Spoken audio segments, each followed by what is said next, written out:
ഇനി നമ്മള് കെമിസ്ട്രിയിലെ 13th chapter ആയിട്ടുള്ള ഇലക്ട്രോ കെമിസ്ട്രി ആണ് നമ്മൾ നോക്കാൻ പോകുന്നത്. അപ്പൊ ഇലക്ട്രോ കെമിസ്ട്രിയിൽ ആദ്യമായിട്ട് നമുക്ക് പഠിക്കുന്നത് എന്താണ് ഓക്സിഡേഷൻ, എന്താണ് റിഡക്ഷൻ എന്നാണ്.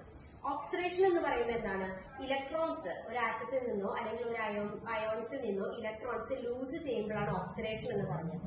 റിഡക്ഷൻ എന്ന് പറയുമ്പോൾ എന്തായിരിക്കും? ഇലക്ട്രോൺസ് ഗെയിൻ ചെയ്യണതിനാണ് റിഡക്ഷൻ. അപ്പൊ ഓക്സിഡേഷൻ എന്ന് പറയുന്നത് എന്തായിരിക്കും? Process in which atom or ion loses one or more electron. അതായത് ഒന്നിൽ കൂടുതൽ ഇലക്ട്രോൺസ് ലൂസ് ചെയ്യുമ്പോൾ ഓക്സിഡേഷനും ഒന്നിൽ കൂടുതൽ ഇലക്ട്രോൺസ് ഗെയിൻ ചെയ്യുമ്പോൾ റിഡക്ഷൻ എന്നാണ് പറയുന്നത്. അതാണ് ആദ്യം ഓക്സിഡേഷനും റിഡക്ഷനും പറയുന്നത്. ഇനി നെക്സ്റ്റ് എന്താണ് ഇലക്ട്രോലൈറ്റിക് സെല്ലും എന്താണ് ഗാൽവാനിക് സെല്ലും നോക്കാം. ഇലക്ട്രോലൈറ്റിക് സെല്ലിൽ എന്തായിരിക്കും? Electrical energy is converted into chemical energy. Electrolytic സെല്ലിൽ എപ്പോഴും electrical energy is converted into chemical energy. എന്നാൽ ഗാൽവാനിക് സെല്ലിൽ എങ്ങനെയായിരിക്കും? Chemical energy is converted into electrical energy. ആ ഡിഫറൻസ് എപ്പോഴും എന്ത് ചെയ്യാൻ നോട്ട് ചെയ്ത് വെക്കാം. ഇനി നെക്സ്റ്റ് നമുക്ക് ഇതൊരു ഇലക്ട്രോകെമിക്കൽ സെല്ലാണ്. ഈ സെല്ലിൽ നമുക്ക് നോക്കാം. ഈ സെല്ലിൽ ഇപ്പൊ നമ്മള് ഇത് ZnSO4ഉം അതേപോലെ തന്നെ CuSO4ഉം. ZnSO4ൽ നമ്മൾ എന്ത് ഇലക്ട്രോഡാണ് വെച്ചിരിക്കുന്നത്? സിങ്ക് ഇലക്ട്രോഡും. CuSO4ൽ നമ്മൾ കോപ്പറിന്റെ ഇലക്ട്രോഡുമാണ് വെച്ചിരിക്കുന്നത്. എന്നിട്ട് നമ്മൾ കണക്ട് ചെയ്തിട്ടുണ്ട്. ഇനി ഇവിടെ എന്താണ്? നമ്മളൊരു സോൾട്ട് ബ്രിഡ്ജും വെച്ചിട്ടുണ്ട്. സോൾട്ട് ബ്രിഡ്ജിൽ എപ്പോഴും KCl ആയിരിക്കും വരിക. അപ്പൊ ഇവിടെ എന്താ ശരിക്കും ഈ പ്രോസസ് എന്താ നടക്കുന്നത് വെച്ച് കഴിഞ്ഞാൽ അപ്പൊ നമുക്കറിയാം സെഡൻ എന്ന് പറയുന്നത് എന്തായിരിക്കും? ഇലക്ട്രോൺസ് ലൂസ് ചെയ്യാനുള്ള കഴിവ്. കോപ്പറിനെ അപേക്ഷിച്ച് നോക്കുമ്പോൾ സിങ്കിന് ഇലക്ട്രോൺസിനെ ലൂസ് ചെയ്യാനുള്ള കഴിവ് കുറച്ചും കൂടി കൂടുതലായിരിക്കും. കോപ്പറിനെ അപേക്ഷിച്ച് നോക്കുമ്പോൾ കേട്ടോ സിങ്കിന് ഇലക്ട്രോൺസിനെ ലൂസ് ചെയ്യാൻ എബിലിറ്റി കൂടുതലായിരിക്കും. അപ്പൊ ഈ സിങ്ക് എന്ത് ചെയ്യുന്നുണ്ട്? 2 ഇലക്ട്രോൺസിനെ ലൂസ് ചെയ്തിട്ട് Zn2+ ആവും. അപ്പൊ സിങ്ക് എന്ത് ചെയ്യുക? 2 ഇലക്ട്രോൺസിനെ കൊടുത്തിട്ട് Zn2+ ആയിട്ട് ഈ സൊല്യൂഷനിലേക്ക് വരും. അപ്പൊ ഈ 2 ഇലക്ട്രോൺസ് എന്ത് ചെയ്യുന്നുണ്ട്? ഇതുവഴി ഇങ്ങനെ പാസ് ചെയ്തിട്ട് കോപ്പറിലോട്ട് പോകും. അപ്പൊ ഈ കോപ്പർ എന്തായിട്ട് മാറും? 2 ഇലക്ട്രോൺസ് വാങ്ങിയിട്ട് ഇവിടെ ഡെപ്പോസിറ്റ് ചെയ്യും. ഈ ഇലക്ട്രോണിൽ ഡെപ്പോസിറ്റ് ചെയ്യും. അപ്പൊ ഈ ZnSO4 തന്നെ Zn2+ഉം SO4 2- ആണ്. അതേപോലെ തന്നെ ഇവിടെ അത് കോപ്പറിൽ Cu2+ഉം SO4 2- ആണ്. എന്ത് ഇതിനെ നമ്മൾ കട്ട് ചെയ്യുമ്പോൾ ഉണ്ടാവുന്നത്. അപ്പൊ ഇവിടെ എന്ത് സംഭവിക്കും?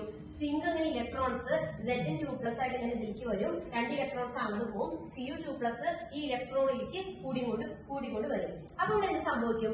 ഇവിടെ പോസിറ്റീവ് ചാർജ് കൂടിക്കൂടി വരും. കാരണം Zn2+ ആയിക്കൊണ്ട് വരില്ലേ? ഇവിടെ പോസിറ്റീവ് ചാർജ് കൂടുതൽ വരും. ഇവിടെ എങ്ങനെയായിരിക്കും? ഇവിടെ SO4 2- ഇതൊക്കെ ഈ ഇലക്ട്രോണിലേക്ക് പോവാണ്. അപ്പൊ ഇവിടെ SO4 2- കൂടിക്കൂടി വരും. അപ്പൊ ഇവിടെ നെഗറ്റീവ് ചാർജോ ഇവിടെ എന്തായിട്ട് മാറും? പോസിറ്റീവ് ചാർജ് ആയിട്ട് മാറും. നമുക്കറിയാം ഇലക്ട്രോൺ എന്ന് പറയുന്നത് എന്താണ്? നെഗറ്റീവ് ചാർജുള്ള ഒരാളാണ് ഇലക്ട്രോൺ. അപ്പൊ ഇലക്ട്രോൺ നെഗറ്റീവ് ചാർജുള്ള ഒരാള് ഇവിടെ പോസിറ്റീവ് ചാർജ് ആണ്. അപ്പൊ ഈ പോസിറ്റീവ് ചാർജിൽ നിന്ന് ഇലക്ട്രോൺസ് ഒരിക്കലും ഇങ്ങോട്ടേക്ക് ഇവിടെ നെഗറ്റീവ് ചാർജ് ഇല്ലേ? ഈ നെഗറ്റീവ് നമുക്ക് റിപ്പൽഷൻ ആണ്. അപ്പൊ ഒരിക്കലും ഇലക്ട്രോൺസിന് അങ്ങോട്ട് വരാനുള്ള ചാൻസ് കുറവായിരിക്കും. കാരണം ഇവിടെ പോസിറ്റീവ്. അപ്പൊ ഇവർക്ക് ഇവിടെ ആയിരിക്കും ഇലക്ട്രോൺസിനും ഇരിക്കാൻ ഇഷ്ടം ഇവിടെ ആയിരിക്കും. അപ്പൊ ഇലക്ട്രോൺസ് അങ്ങോട്ടേക്ക് പോകാനുള്ള ചാൻസ് കുറവായിരിക്കും. അപ്പൊ അത് ഇതാക്കാൻ വേണ്ടിയിട്ടാണ് നമ്മൾ സോൾട്ട് ബ്രിഡ്ജിനെ കൊണ്ടുവരുന്നത്. അപ്പൊ സോൾട്ട് ബ്രിഡ്ജ് പൊതുവെ എന്തായിരിക്കും? ഒരു ഇനേർട്ട് ആയിട്ടുള്ള ഇലക്ട്രോലൈറ്റ് ആയിട്ടുള്ള KCl പോലത്തുള്ളതൊക്കെ ആയിരിക്കും നമ്മുടെ സോൾട്ട് ബ്രിഡ്ജിൽ ഉണ്ടാവുക. ഈ സോൾട്ട് ബ്രിഡ്ജ് ഒരു U-ഷേപ്ഡ് ആയിട്ടുള്ളൊരു ട്യൂബാണ്. അതിൽ മെയിൻ ആയിട്ട് KCl പോലത്തുള്ള ഇനേർട്ട് ഇലക്ട്രോലൈറ്റ് ആയിരിക്കും ഇതിൽ ഫിൽ ചെയ്തിട്ടുണ്ടാവുക. അപ്പൊ KCl എങ്ങനെയായിരിക്കും? K+ഉം Cl- ആയിരിക്കും KCl വരുന്നത്. അപ്പൊ ഇവിടെ എന്താണ്? Zn2+ പ്ലസ് ചാർജ് ഇങ്ങനെ കൂടിക്കൂടി വരികയാണ്. അപ്പൊ ഇവിടെ നമ്മൾ KCl കൊടുക്കുമ്പോൾ എന്ത് സംഭവിക്കും? ഈ KCl ഈ Cl- ഇവിടെ വന്നിട്ട് ഈ പ്ലസ് ചാർജിന് എന്ത് ചെയ്യുന്നുണ്ട്? ന്യൂട്രലൈസ് ചെയ്യുന്നുണ്ട്.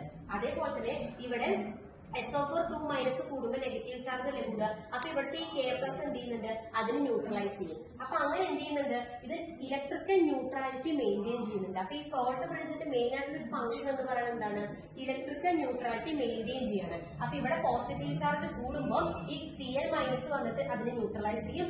ഇവിടെ ഇതേപോലെ നെഗറ്റീവ് ചാർജ് കൂടുമ്പോൾ K+ വന്നിട്ട് ഇതിനെ എന്ത് ചെയ്തിട്ട് ന്യൂട്രലൈസ് ചെയ്യാണ് ചെയ്യണത്. അതാണ് ഒന്നാമത്തെ ഫംഗ്ഷൻ. സോൾട്ട് ബ്രിഡ്ജിന്റെ ഒന്നാമത്തെ ഫംഗ്ഷൻ നമ്മൾ പറഞ്ഞു ഇലക്ട്രിക്കൽ ന്യൂട്രാലിറ്റി മെയിൻറ്റെയിൻ ചെയ്യണം. രണ്ടാമത്തെ ഫംഗ്ഷൻ എന്ന് പറയുന്നത് എന്തായിരിക്കും? അവർ ആ സെൽ സർക്യൂട്ടിനെ കംപ്ലീറ്റ് ചെയ്യുന്നുണ്ട്. ഇതാണ് സോൾട്ട് ബ്രിഡ്ജിന്റെ 2 ഫംഗ്ഷൻസും. ഇതിൽ നടക്കുന്ന പ്രവർത്തനം ഇതാണ്. അപ്പൊ നമ്മൾ പറഞ്ഞൂലേ സിങ്ക് എന്ത് ചെയ്യുന്നത്? ഇലക്ട്രോൺസിനെ കൊടുക്കുകയാണ്. അപ്പൊ കൊടുക്കുമ്പോൾ അവിടെ എന്താ സംഭവിക്കുകയാണ്? കൊടുക്കുമ്പോൾ അവിടെ ഓക്സിഡേഷൻ. നമ്മൾ പറഞ്ഞു ഇലക്ട്രോൺസിനെ ലൂസ് ചെയ്യുമ്പോൾ അവിടെ ഓക്സിഡേഷനും ഇലക്ട്രോൺസിനെ ഗെയിൻ ചെയ്യുമ്പോൾ അവിടെ റിഡക്ഷനും. അപ്പൊ ഇവിടെ എന്താ? ഓക്സിഡേഷൻ പ്രോസസ്സും ഇവിടെ എന്താ നടക്കുന്നത്? റിഡക്ഷൻ പ്രോസസ്സും ആണ്. ഇത് ആനോഡാണ് കേട്ടോ. അപ്പൊ ഇലക്ട്രോൺസിനെ കൊടുക്കുന്ന ആ ആനോഡും ഇതെന്തായിരിക്കും? കാത്തോഡും ആയിരിക്കും. ഇതിന്റെ ചാർജ് നെഗറ്റീവ് ചാർജും ഇതിന്റെ ചാർജ് പോസിറ്റീവ് ചാർജും. ഇത് ഓർക്കാനായിട്ട് എളുപ്പത്തിന് നമുക്കൊരു കാര്യം പറയാം. ഓർക്കാനായിട്ട് നമ്മൾ ലോൺ എന്ന് ഓർത്താൽ മതി. LOAN. ഇത് ഓർക്കാൻ നമ്മൾ മറക്കില്ല. ലോൺ. ലോൺ എന്ന് പറയുമ്പോൾ L എന്ന് പറയുമ്പോൾ loss of electron. L loss of electron. O എന്ന് പറയുമ്പോൾ ഓക്സിഡേഷൻ. A എന്ന് പറയുമ്പോൾ അപ്പൊ L എന്ന് പറയുമ്പോൾ ലോസ് ഓഫ് ഇലക്ട്രോൺ, O എന്ന് പറയുമ്പോൾ ഓക്സിഡേഷൻ. കട്ട് ചെയ്തു. അപ്പൊ നമ്മൾ ഇത് ഈസി ആയിട്ട് ഓർക്കാൻ വേണ്ടിയിട്ട് ലോൺ ഓർത്താൽ മതി. ലോണിലെ L എന്ന് പറയുന്നത് എന്താണ്? Loss of electron. O എന്ന് പറയുന്നത് oxidation. A anode. N negative charge. അതായത് ലോസ് ഓഫ് ഇലക്ട്രോൺ, ആരാണോ ഇലക്ട്രോൺ കൊടുക്കുന്നത് അതിന് ഓക്സിഡേഷൻ ആണ് സംഭവിക്കുന്നത്. അവര് ആനോഡ് ആയിരിക്കും, അതിന്റെ ചാർജ് നെഗറ്റീവ് ചാർജ് ആയിരിക്കും. അപ്പൊ ലോൺ ഓർക്ക് ഇലക്ട്രോൺ കൊടുക്കുന്ന ആളാരായിരിക്കും? അവർ ഓക്സിഡേഷൻ ആയിരിക്കും അവിടെ സംഭവിക്കുന്നത്. അവർ ആനോഡ് ആയിരിക്കും, നെഗറ്റീവ് ചാർജ് ആയിരിക്കും. ഈ ലോൺ ഓർത്ത് കഴിഞ്ഞാൽ ഈ കാര്യങ്ങളൊക്കെ നമുക്ക് കിട്ടും. ഇതാണ് ഒരു സെൽ എന്ന് പറയുന്നത്.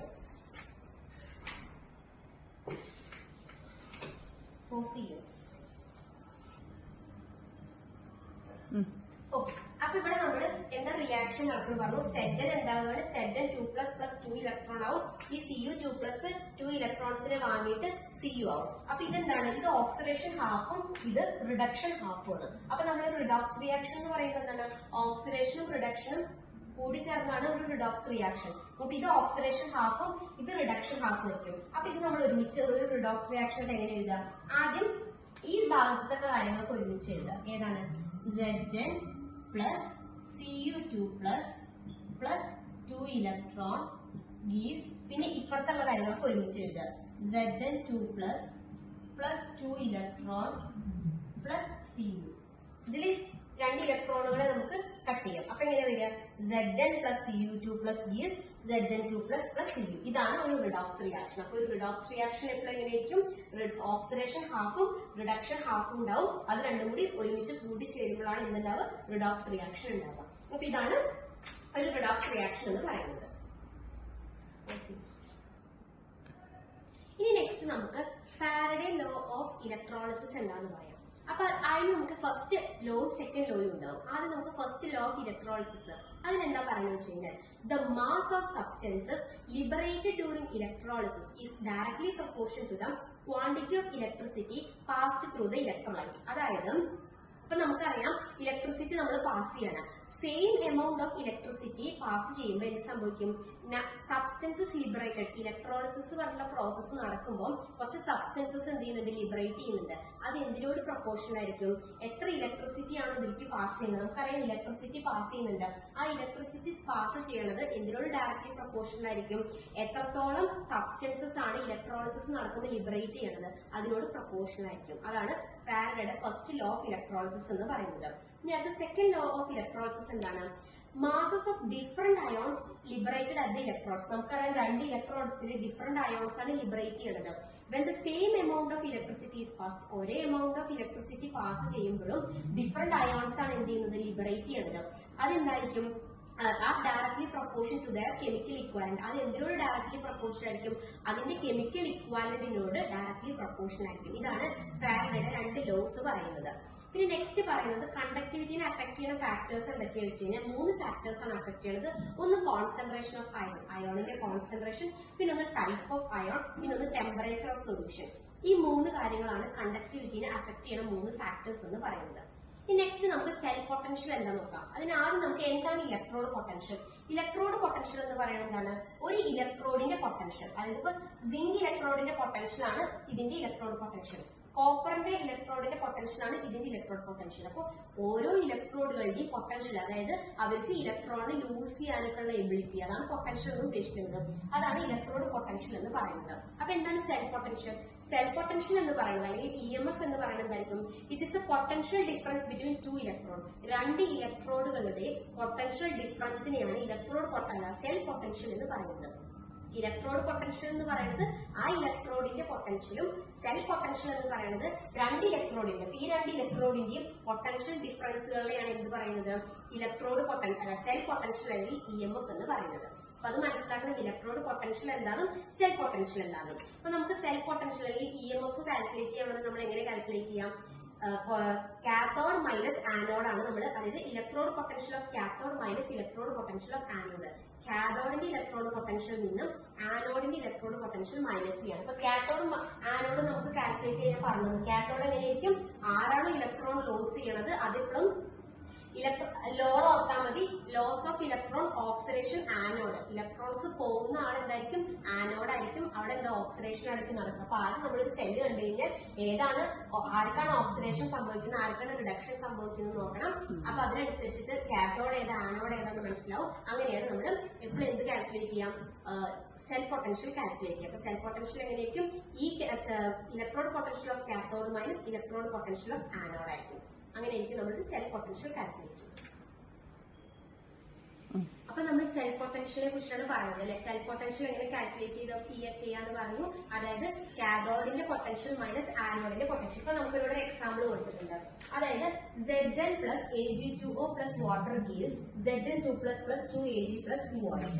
അപ്പൊ ഇവിടെ സിങ്കിന് എന്താ സംഭവിക്കുന്നത്, നമുക്കറിയാം സിങ്കിന് എന്താണ്, ഇലക്ട്രോൺസ് പോവുകയാണ്. അപ്പൊ സിങ്കിന് ഓക്സിഡേഷൻ ആണ് സംഭവിക്കുന്നത്. Zn gives Zn2 plus 2 ഇലക്ട്രോൺസും Ag2O ക്ക് എന്താ സംഭവിക്കുന്നത്, Ag2O plus H2O plus 2 electrons gives 2Ag plus 2OH. അപ്പൊ ഇതിന്റെ നമുക്ക് സെൽ പൊട്ടൻഷ്യൽ എങ്ങനെ കാൽക്കുലേറ്റ് ചെയ്യാം, നമ്മൾ പറഞ്ഞു. അതായത് കാത്തോഡിന്റെ ഇലക്ട്രോഡ് പൊട്ടൻഷ്യൽ മൈനസ് ആനോഡിന്റെ ഇലക്ട്രോഡ് പൊട്ടൻഷ്യൽ ആണെന്ന് പറഞ്ഞു. അപ്പൊ ഇവിടെ ആനോഡാണ് ഇത്, സിങ്ക് ആനോഡും ഇത് കാഥോഡും ആണെന്ന് പറഞ്ഞു. അപ്പൊ ഇതിന്റെ ഓൾറെഡി അവരുടെ ഇലക്ട്രോഡ് പൊട്ടൻഷ്യൽ അവർ തന്നിട്ടുണ്ടാവും. അപ്പൊ നമുക്കിവിടെ സിങ്കിന്റെ ഇലക്ട്രോഡ് പൊട്ടൻഷ്യൽ തന്നിരിക്കുന്നത് 0.76 വോൾട്ടും അതേപോലെ മൈനസ് 0.76ഉം ഏജഡ് നമുക്ക് തന്നിട്ടുണ്ട്. സെൽ പൊട്ടൻഷ്യൽ എന്ന് പറയുന്നത് എത്രയാണ്, 0.80 വോൾട്ടുമാണ് തന്നിരിക്കുന്നത്. അപ്പൊ ഇവിടെ ആദ്യം നമ്മൾ മനസ്സിലാക്കണം ഏതാണ് ആനോഡ് ഏതാണ് കാഥോഡ് നമുക്ക് മനസ്സിലാക്കണം. അപ്പൊ ഇവിടെ നമുക്കറിയില്ല ആനോഡ് ഇപ്പോൾ എന്തായിരിക്കും, സിങ്ക് ആണ് ആനോഡ്, ഇത് കാഥോഡ് ആണെന്ന് നമുക്കറിയാം. അപ്പൊ എങ്ങനെ വരിക, കാഥോഡ് ഇതല്ലേ, അപ്പൊ കാഥോഡിന് 0.80 വോൾട്ട് മൈനസ് ഇവിടെ നെഗറ്റീവ് ചാർജ് ആണ്, മൈനസ് 0.76 വോൾട്ട്. നമുക്കറിയാം രണ്ട് മൈനസിനോട് കൂടുമ്പോൾ പ്ലസ് ആവും. ഇത് രണ്ടും കൂടി ആഡ് ചെയ്യുമ്പോൾ എത്ര കിട്ടുന്നത്, 1.56 വോൾട്ട്. ഇതാണ് സെൽ പൊട്ടൻഷ്യൽ എന്ന് പറയുന്നത്. അപ്പൊ ഇലക്ട്രോഡ് പൊട്ടൻഷ്യൽ നമുക്ക് തന്നിട്ടുണ്ടാവും. ആനോഡിന്റെ കാഥോഡ് ഏതാണെന്ന് നമുക്ക് മനസ്സിലാക്കുക. രണ്ടിന്റെ ഇലക്ട്രോഡ് പൊട്ടൻഷ്യൽ തന്നിട്ടുണ്ടാവും. അപ്പൊ ഇലക്ട്രോഡും കാഥോഡ് മൈനസ് ആനോഡ്, കാഥോഡിന്റെ ഇലക്ട്രോഡ് പൊട്ടൻഷ്യൽ മൈനസ് ആനോഡിന്റെ ഇലക്ട്രോഡ് പൊട്ടൻഷ്യൽ ചെയ്യുമ്പോൾ നമുക്ക് എന്തുണ്ടാവും, സെൽ പൊട്ടൻഷ്യൽ കിട്ടും. ഇങ്ങനെയാണ് നമ്മൾ സെൽ പൊട്ടൻഷ്യൽ കാൽക്കുലേറ്റ് ചെയ്യുക.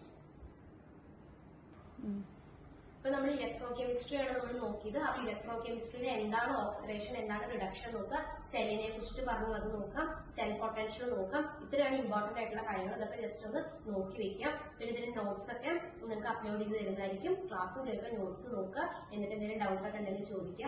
ഇത്രയാണ് നമ്മൾ ഇലക്ട്രോ കെമിസ്ട്രിയിൽ പറഞ്ഞിരിക്കുന്നത്. Thank you.